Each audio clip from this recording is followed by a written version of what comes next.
So hey, here we're on our way to do the first Planetary Music Project shoot. So we're gonna go meet Tara, who produced a video, film, documentary sort of thing, Mountain Music Project. And we're gonna meet her in West Virginia, and then go visit a couple of bluegrass musicians, Jack and Buddy Dunlap, she knows, and they're going to be our interview subjects for the first show. We're going to meet at a little diner up there, near where they are, and get together, plan stuff out a little bit, and try to make something happen today. First, I was going to show you how to do my hillbilly latte. So you kind of take your creamer that they give you, and then you like that. Look at see, that. I mean, you catch that, but see, then you get a nice It's a double frothy milk streamer. tray in there. That's right, I'm good at this stuff. I got some skills. It's Look on at my that. resume skill list, but we could try it on there and see what I do. Anyway. Nice. Well, Tara, we're really doing it. Planetary Music Project. Plan's just to go around the world interviewing musicians about the power and spirit of music, how it's really magical, and it's the universal language that brings everyone together. So when did you guys start playing? I mean, was there music around in your house? Where'd you My grow mom up? our mom always had a guitar around and stuff. Did she play? Yeah, she did a lot of folkier music. John Denver, and she liked Yeah. Irish music and the Kingston Trio, stuff like that. Gordon Lightfoot. Yeah, but she didn't really play out. She just had an old Gibson classical guitar, And When did you first start playing that? Or? I got a guitar from my grandparents when I was 8 for my 8th birthday. A small one that I could handle. The classical Gibson had a pretty chunky neck on it, and for an 8-year-old. So I got a nice cheap little guitar I could learn on, and then kind of progress from there. But my mom taught me like the first 3-chord songs, some of the John Denver stuff. And, Do you ever still play with your mom now? Yeah, sometimes if we can get her to, but She's still playing sometimes? she's always been a closet picker. Right. Even with us, somewhat. She would teach us and then closet out. now go practice. So Jack, when you probably littler than that, then younger than that. Yeah, so Buddy got his first guitar 6 months before I was born. So he was cheating then. He got advanced. he got way ahead. He started way head ahead start. of me. So That's not fair. no, My mom said, "This one's gonna be good. You better start practicing." no. If you ask my mom, I'm the last one she thought would ever start doing music things because I just had no interest in it. I just wanted to play with my Ninja Turtles and Power Rangers. But when I was, Ninja Turtles. of course, Yeah. when I was 11, my mom started to play fiddle, and she wanted me and my 3 younger sisters to learn fiddle with her. So I played fiddle for like 2 weeks, and then I found one of Buddy's old mandolins in the closet, and I was like, well, this is a lot easier. I'm just going to do this from now on. Cool. And what really inspired me was I told my mom I wanted to learn how to play mandolin, and she was disappointed that I wanted to play mandolin and not fiddle. So she said, you can't play mandolin, you're supposed to play fiddle. And I took that as, you can't play mandolin, so I was like, I'll show you. I'll show you. Yeah. That's the best way to get a kid to do anything. Is be like, no, you can't. So, don't ever practice that. Don't ever practice. 14 years later, here I am doing this. cool. So And what's also cool is bluegrass really, it is an amazing, huge extended family of people. And somehow I meet people anywhere in the world and they always at least know someone that you know.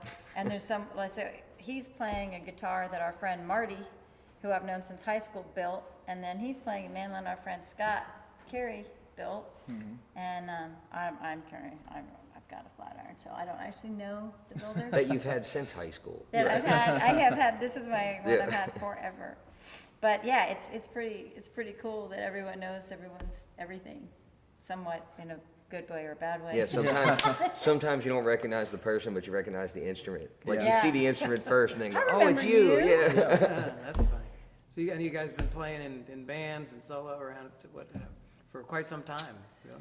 yeah, I guess you've been doing this longer, so. Yeah, I've played in a few bands, you know, and I played with a band all for him. I played banjo and a little bit of fiddle in that band right out of high school, you know, and I kind of cut my teeth with them on every weekend gigging, and later on started one of my own bands and had a couple young bands, and then joined the band Lonesome Highway out of Romney, West Virginia when I moved up here to Wardensville area, and played with them for about 7 or 8 years, and then towards the end of them is when I started putting together my own band, you know, about 7 years ago now.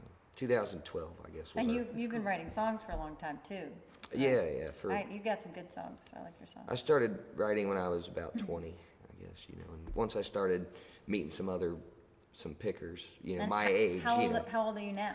34. I know, I'm up there. Would you play mostly bluegrass, or you played a lot of different genres? No, I mean, it was mostly bluegrass. You know, we probably play more genres now with my current band where, you know, we'll dabble into some older country, you know, and I say older, some of it's 90s, you know, and 90s country and stuff. It's not all like Merle Haggard or anything.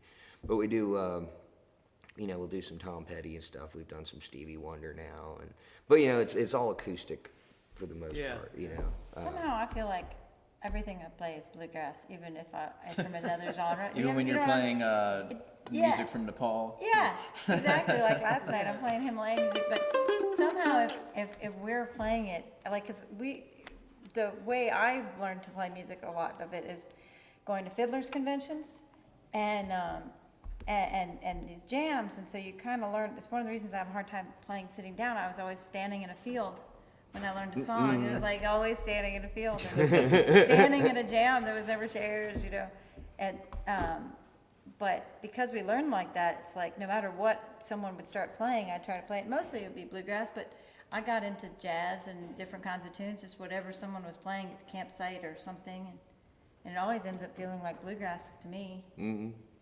Everything is bluegrass. It's Everything like a is Tootsie Roll bluegrass. commercial, but bluegrass. Yeah, Jack, how about you in terms of your Yeah. trajectory of playing music? So I played in when I was younger. I played in a few different bands, but I really started to get serious about you know, playing gigs and touring and stuff when I was 18. I had a band called Banana Express, which I did not name. I played guitar in that with my younger sister Elizabeth, who plays fiddle and clawhammer banjo, and my other younger sister Mary, who plays upright bass, and Elizabeth's husband Taylor, who's a great mandolin player. Now your replacement. Yeah. With Bud's and, Collective. Yeah, and Buddy started his band Bud's Collective and asked me to come play mandolin. I think the only reason he asked me to play mandolin was because I beat him in a guitar contest. Oh, So you had to get you off the guitar. Yeah. No, it's because Taylor initially said no. Right. So I played with Buddy and Bud's Collective for 7 years, and then April of this year, last year I started trying to do my own project. I wanted to take all the things I love about music and put them in a band and just blend everything into my own style of music. And so I got with my friend, a good friend of mine who I went to high school with, Jacob, who's a great bluegrass banjo player, but he's also turned into an incredible bass player. So we started working on some stuff, and he introduced me to my drummer, Randall, who he plays. He's a musician like I've never met. Like he's amazing. He's a great singer. So the three of us started playing together, and I started writing songs that kind of fit what I was looking for, and then we ended up adding a saxophone eventually, and that's what has brought the Jack Dunlap band to what it is today. I'm very cool. I'm very creative with names. Jack Dunlap band. Yeah. Yeah. So how would you say like that, you know, just the world of like this sort of bluegrass music, you know, how has bluegrass sort of, how would you say it's affected your social networks and your, Well, I don't know if who you know, I mean, what, you know? for me, bluegrass helped me meet a lot of my friends. Like for instance, Jacob, the bass player, and I bonded over bluegrass because I was at school one day and I had my mandolin on my back, and he saw the mandolin and he was learning how to play banjo, so he went up and we started talking, and that's how I met my best friend of, I don't even know how many years now, 11 Right. or 12 years. And of course, you know, there's people all over the country that I've met who I'm still friends with, like you And then the others. There's and the me others, yeah, you and the rest. The rest. You meet a lot of people through music, that's for sure. Yeah, I know definitely through bluegrass and through just music in general, like Buddy and I probably wouldn't be as close as we are if we didn't play music, because we're the complete opposite with everything. He's a farmer and I'm a city boy.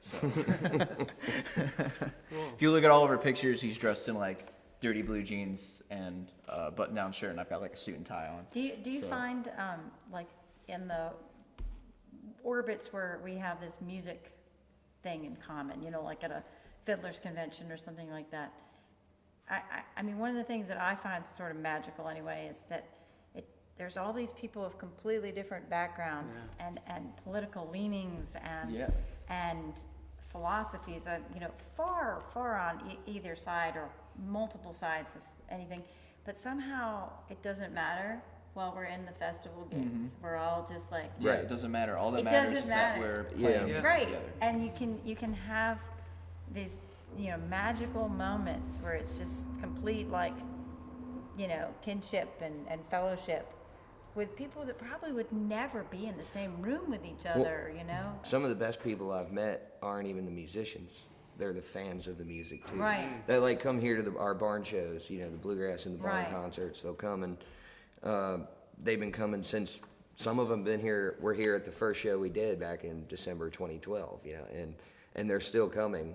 And you know, we've become like close friends. We go to other concerts together now. You know what I Right. mean? And it's just a love for the music. You don't have to necessarily be a Yeah, musician. that's true, You know, and- just the Go ahead. Can you talk a little bit about this, you know, setting up this as a music space? You've got downstairs and upstairs, and Yeah. how that kind of come together. How does that affect the community and things? You were just talking about the fans. becoming Yeah, friends. it was kind of it was a slow build, I guess. We did a couple concerts outside here, like on an old hay wagon, you know, and it would have some fall events on the farm, you know, Cape and Crossing Farm, and we would do music, you know, maybe once or twice a year, you know.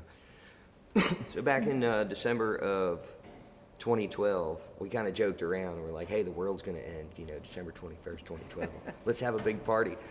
Put the band together. We had just kind of started Bud's Collective at the time, and we just didn't have any place to play. So built a small stage downstairs and in front of old dairy stanchions that are concreted in. We just left them in place and kind of built a stage around it and had a concrete floor, put a couple electric heaters in there, like, let's see what happens, you know.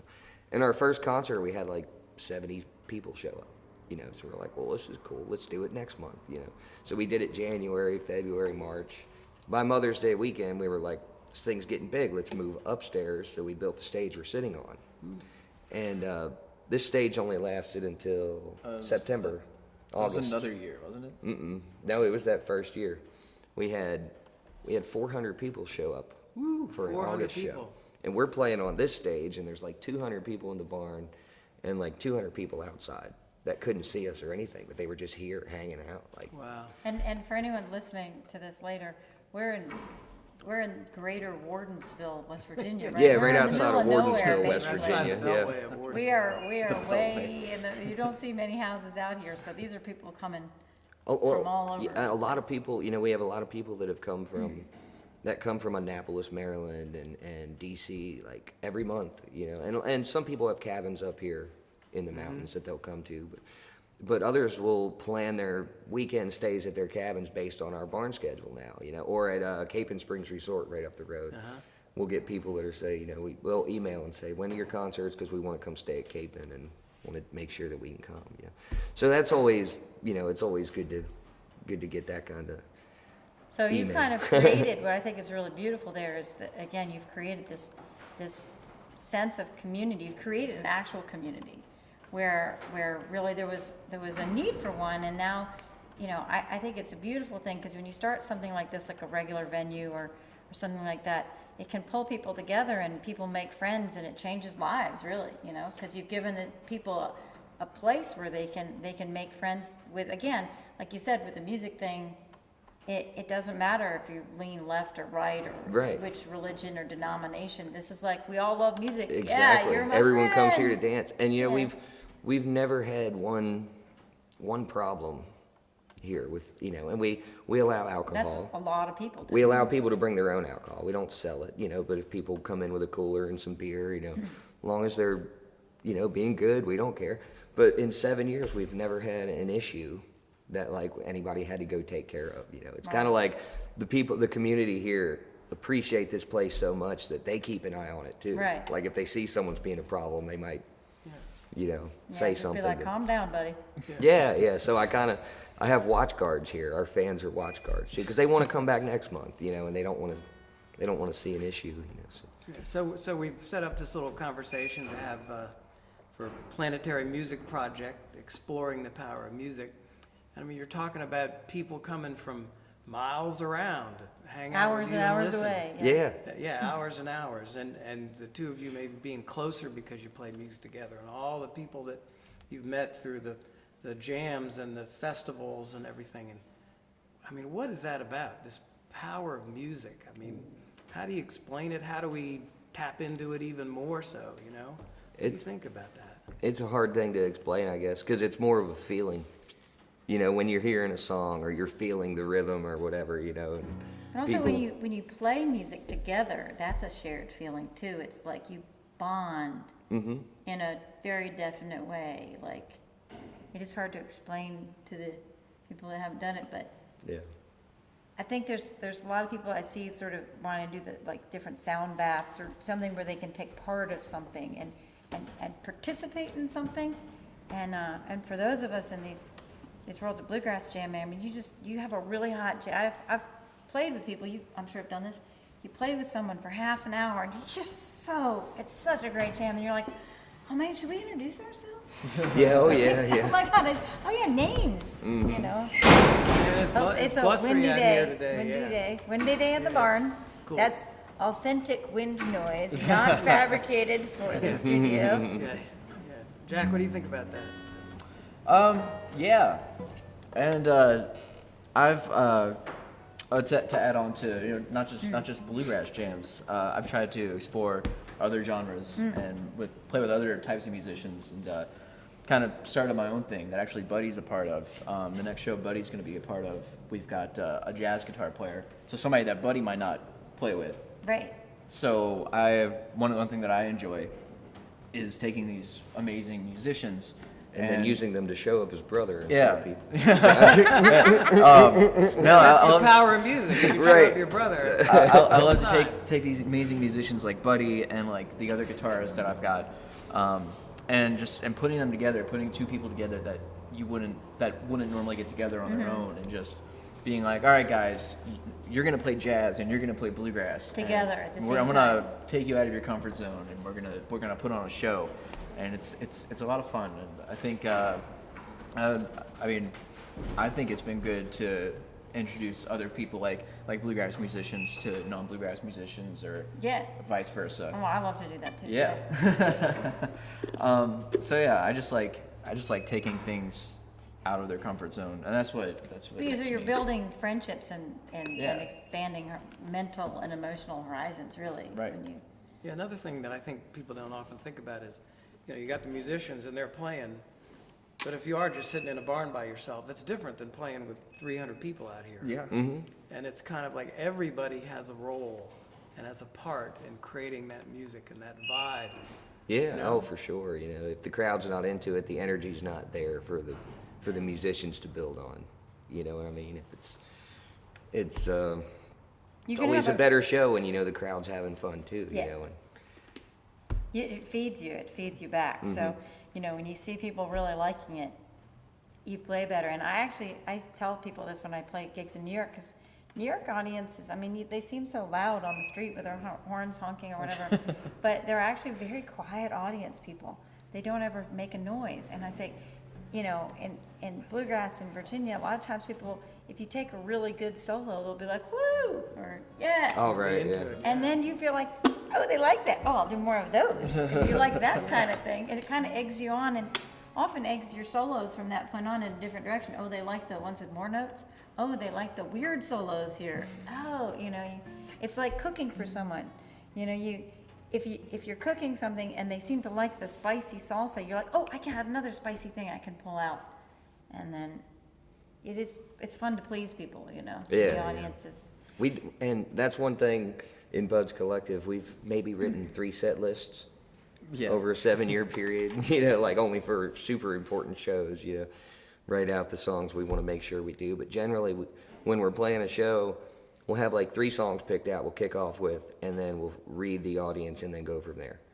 Like, if they didn't like those 3, then we're going to go in a different direction. Play them a country song, or play them a more traditional song, slow things down, and then you can go from there just by how the audience responds, I think too there's a lot of talk these days about the healing power of different types of music, and I think that's an interesting concept because some musics actually seem to bill themselves as healing music, but for me anyway, it seems like all genres of music can be healing music, whether it's for mental or emotional, or how have you had any experiences with just being bummed out or stressed out, or things that you go to for music's healing powers of music? Oh, definitely. Yeah. So. I mean, it's calm. It'll either calm you down or energize you, depending on what you just need to know what you need to listen to. To do what's.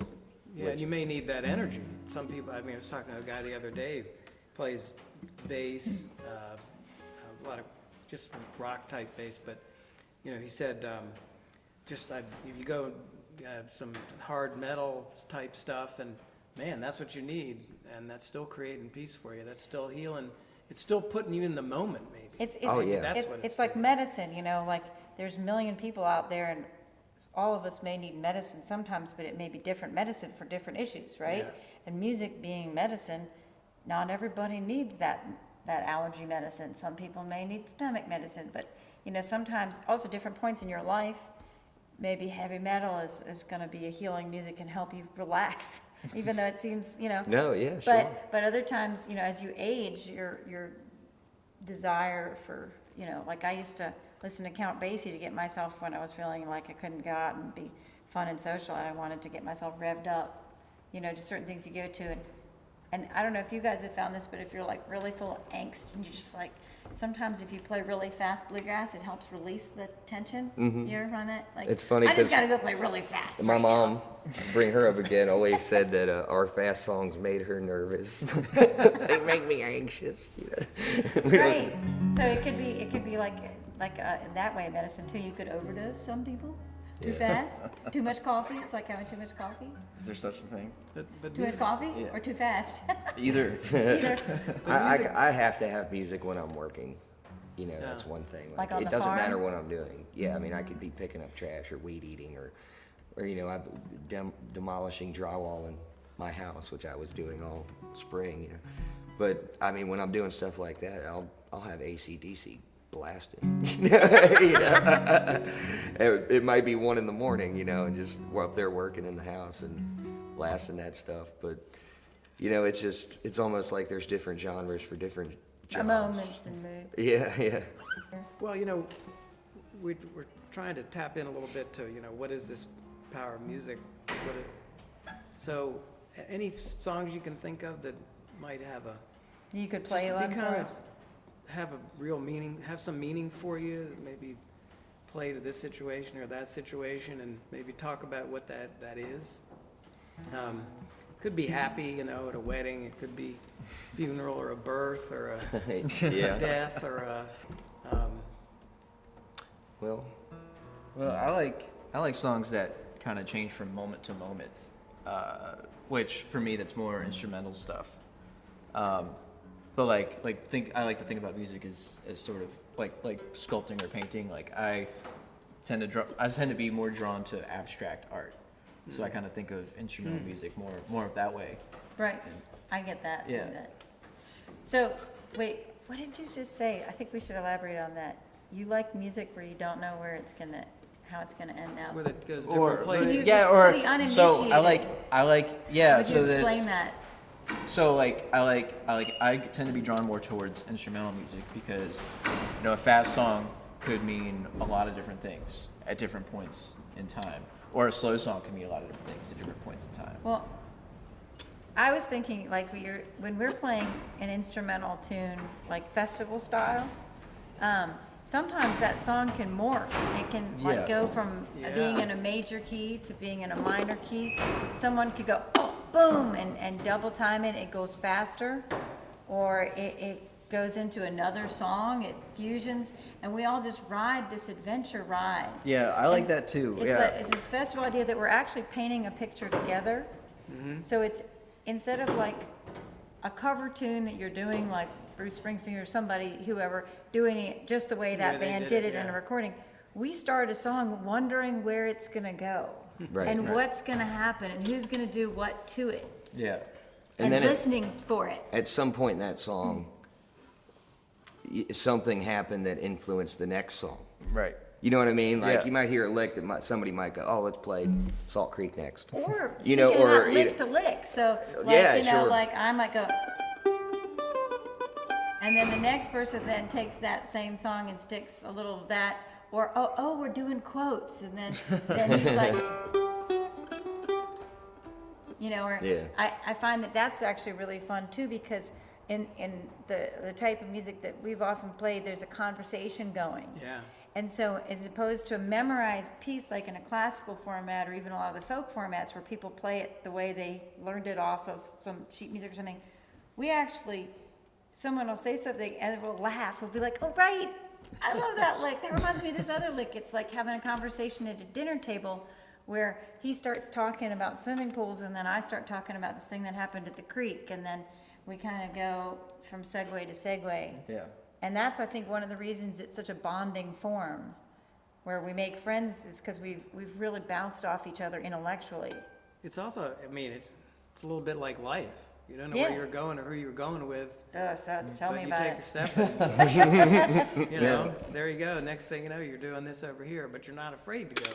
You are afraid a little bit, but then you just sort of break out. Well, one of my favorite things to do is just compose and write songs, and sometimes I'll be in the middle of a show and I'll turn around to the band and be like, hey, let's just groove on D for a minute, and my drummer he'll give us a beat, and then my bass player will come in with something, and then we'll just play in D until we decide to stop playing in D, or until something evolves out of that. Yeah, like you never know what's going to happen out of that. Like we've actually written songs as a band like that in the middle of a show, so that's one of my favorite parts about playing music, is just when things happen where you don't know what they're going to happen. It's a shared creative process. Yeah.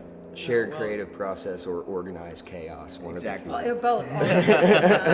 Sometimes it's disorganized. Oh yeah, so you guys have a song. Got any shared creative or do you want to play something that's either original or public domain, so we don't have to worry about licensing? Oh yeah, we can do an original. Yeah, do an original song. Yeah. What about I'm Sorry?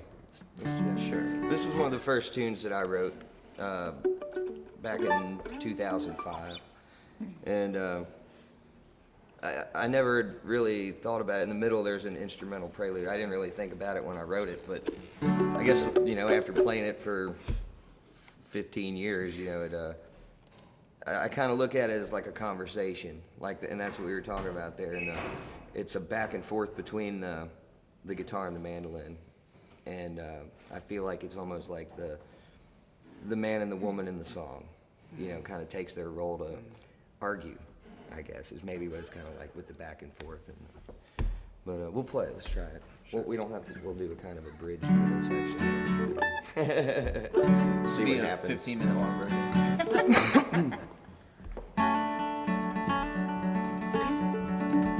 It ain't easy for me to tell you I was wrong, but I've let my pride take over now for entirely too long. Why you leave me here, I can't understand. Since you left me, darling, I'm a broken man.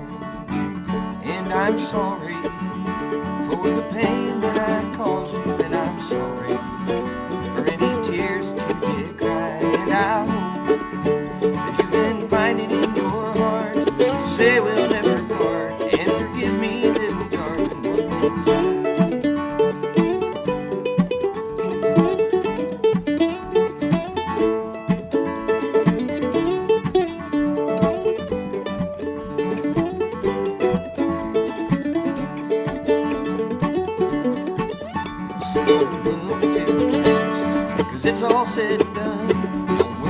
about the future, 'cause it is just begun. Just look right beside you, and this is where I'll be. I'll treat you right, just wait and see. And I'm sorry for the pain that I've caused you, and I'm sorry for any tears to be cried. And I hope that you can find it in your heart to say we'll never part, and forgive me, little darling, one more time.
Song.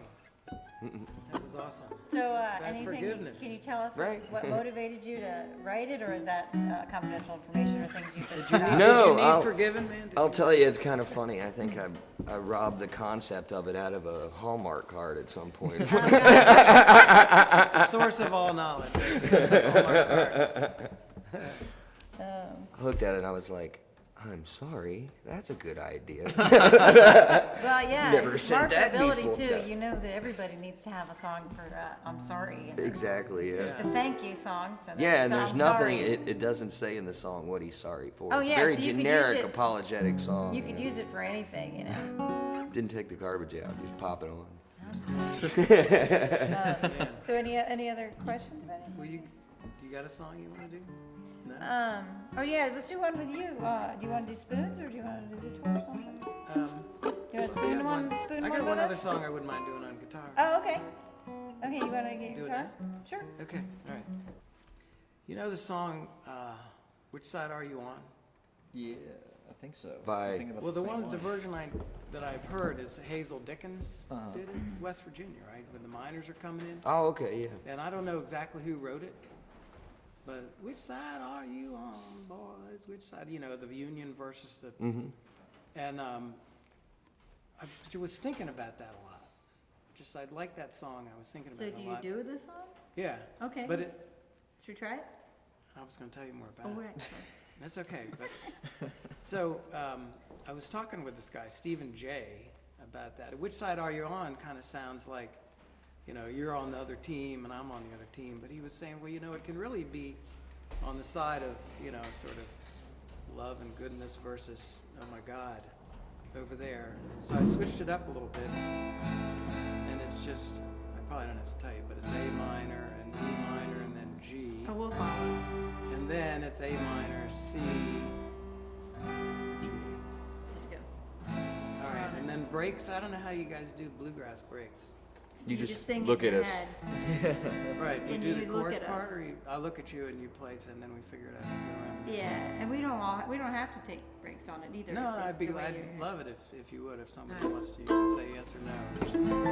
Or we can split them if it's a real long form or something too. Yeah. So, kind of goes like this.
I grew up and music was kind of out there, and the musicians were out there, and they were something different and better, and I didn't know what they were doing.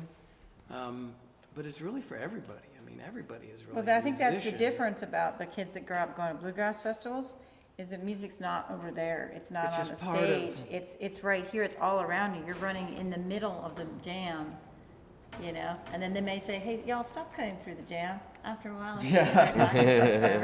But they, you know, it's right there. Even the fancy rich, no, rich, there's no one rich, but the more famous bluegrass big dogs, even they have to be like normal people, as opposed to, I think some of the rock and classical people, they don't mix and hang with their fans, but there's sort of an expectation after a bluegrass festival, you hang out with them, and you Yeah, may you even hang jam with your fans, and I've seen a lot of the big dogs jamming with just various people.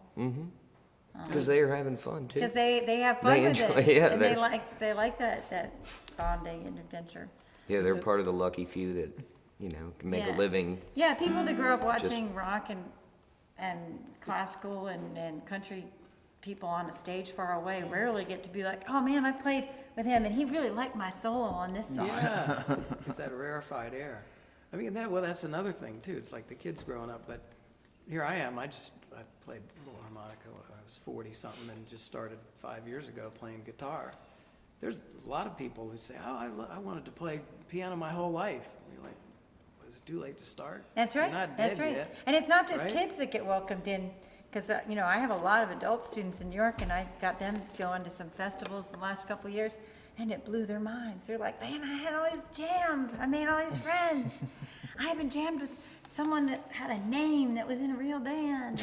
And, you know, it pretty quickly turned their head and got I mean, I them can into a new course of life there. Yeah, my life changed when I realized that the harmonica I'd been fiddling around with was, you could play blues harmonica. I was like, oh my God. And I started like really getting into it. It just made and then all the friends from that world and all the friends from these other worlds, it's just.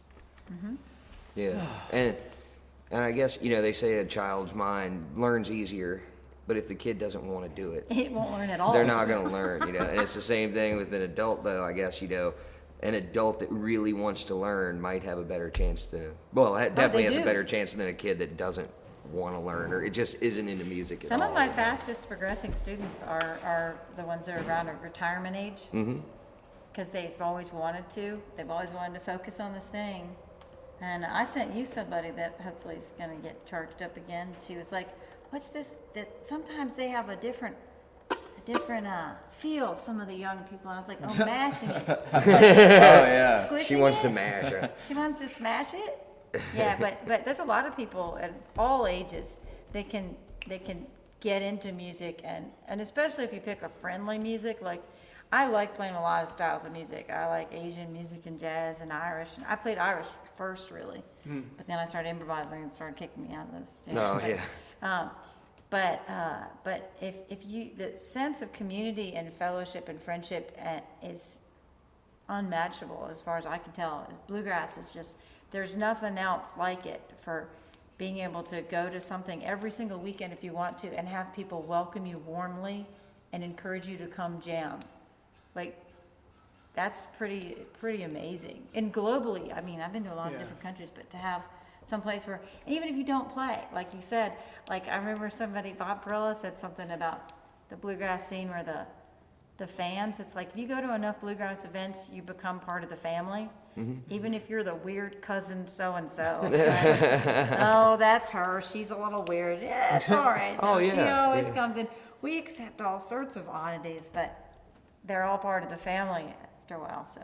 And yeah, we all know that weird cousin so-and-so. There's a lot of Cousin quirky or folks uncle. out there. There's crazy so-and-so, fiddling so-and-so, dobro so-and-so, and they all have their quirks, their leanings and their rants, but we all accept each other and then eat together and pick some tunes together, or listen to tunes together. The community that I started with after figuring out about blues harmonica was Archie Edwards Blues Heritage Foundation, the barbershop down in DC. I don't know if you ever heard of it. But Archie Edwards was a barber, and, you know, he had back in the time when he was cutting hair in the 60s and 70s, you know, African-American men, it was good to have a place to go where you could be safe and hang out and whatever. And Saturday afternoons, he would say, ain't cutting no more hair. And they'd start playing and Playing music at the barbershop. playing music at the barbershop. And then he passed in 1998, and all these guys are sitting around saying, what do we do? How do we keep this going? So he set it up as a 501c3, and they 20 years. Every Saturday afternoon down at the barbershop, you can go down and play, and it's just, you don't know where these guys are from, black guys, white guys, women, everybody. He's come down, and what key are we in?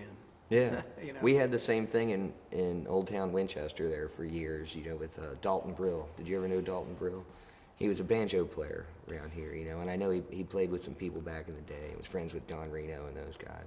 But he was a barber. It was you could go get your hair cut, and I got my first fiddle from his barber shop. Really? Yeah, because it was a music store, and he cut your hair in there, and there were always pictures Music of, store, you know, all barber these shop. Man, you gotta love musicians on the wall. But same thing, Saturday nights, you go down into the basement of the barber shop, and it was set up like maybe as big as the downstairs of the barn, you know, and it was just a big bluegrass jam, and Murphy Henry and them would be down there, and bunch of bluegrass pickers, and you just walk in. I was little. I got to go like 1 or 2 times, but it was before I was even, you know, able to play and along. Loudoun but County had it still has, I think, every month. Round Hill? Round Hill, yeah, Round Hill Jam. And I know I started playing I mean, I already knew you, but I saw you there.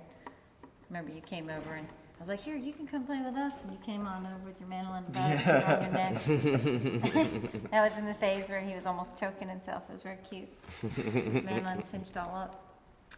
But yeah, I think, and I found living in other parts or traveling to other parts of the United States that it's really made me realize the value and we're spoiled, how spoiled we are in our area, like in Virginia, North Carolina, Maryland. It's so full of jams, really regular jams and contests. Contests are a really great way to meet people, and I've started helping get contests up in New York, and so many of the New Yorkers have never heard of the idea of music contests, and they go ranting off about how awful it is, how music shouldn't be something to compete in, it shouldn't be competitive. And I said, just try it, it's really fun. It actually is a great way to make new friends and meet people, and it's not a really competitive thing. No one's like hitting each other's kneecaps or anything. Everyone's actually standing in line jamming. Who plays with their knees? And sure enough, a bunch of them have come the last couple of years. I've run some contests at an Old Tone is the name of the festival. And everybody that's been there, that's seen it or been in it, has been like, oh my gosh, that was so fun. All these people that watch it are like, all right, next year, I'm going to get it together. All I need is one song.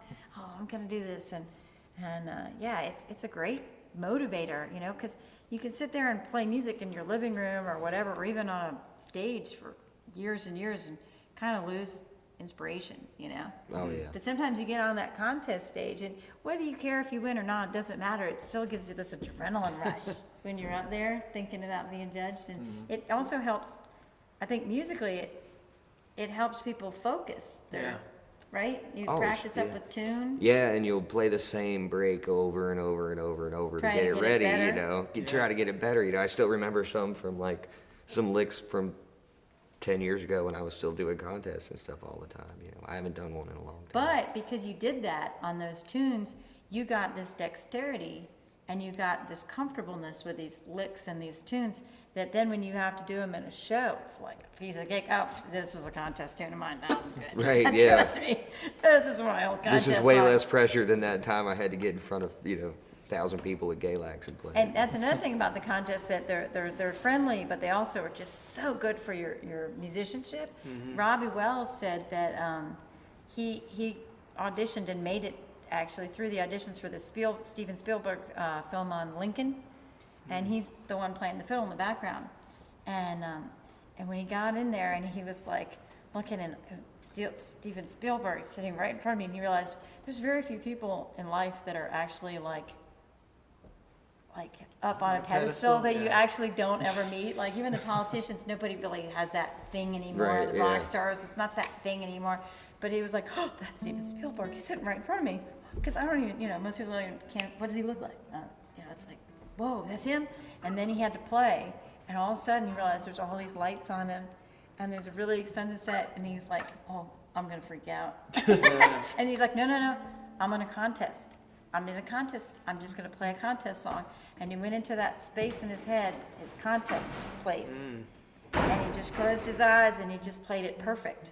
And then the end of the song, they were like, that's a take. That was perfect. That was great. And then he was like, whew, I'm out of here. Oh, I got to go. But he said, thank God I did contests for years, because I had that mental space where I just knew,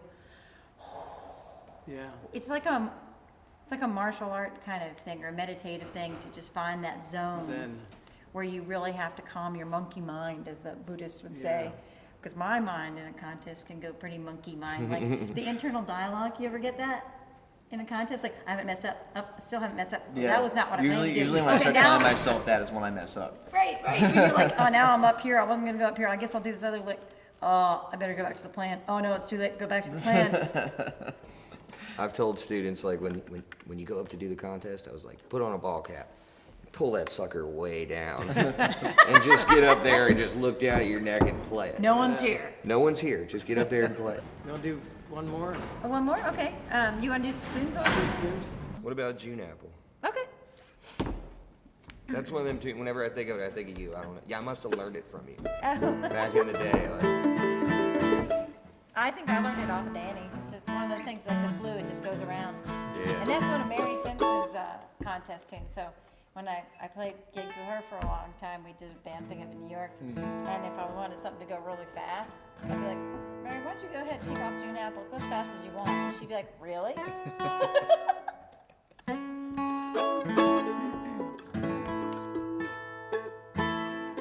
All right, should I put on my coat?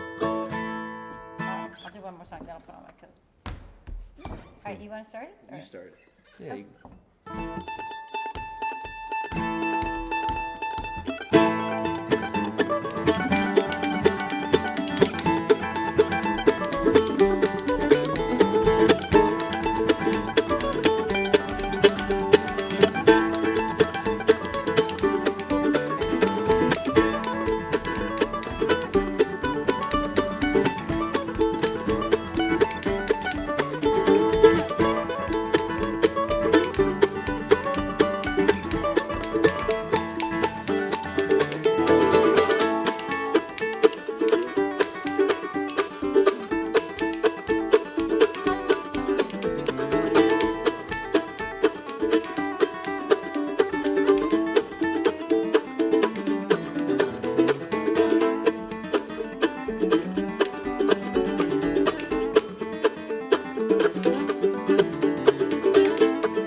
Man, Jack, Buddy, Dunlap, thank you so much for sharing your time, for sharing your space, for playing with us. Absolutely. You know, really appreciate your talking with us today.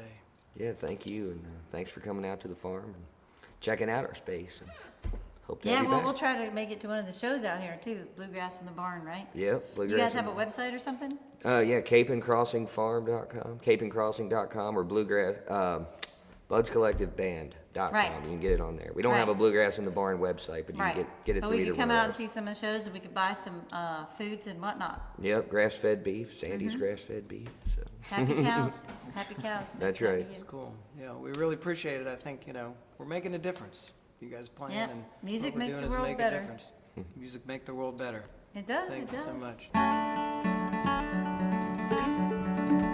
It ain't easy for me to tell you I was wrong, but I've let my pride take over now for entirely too long.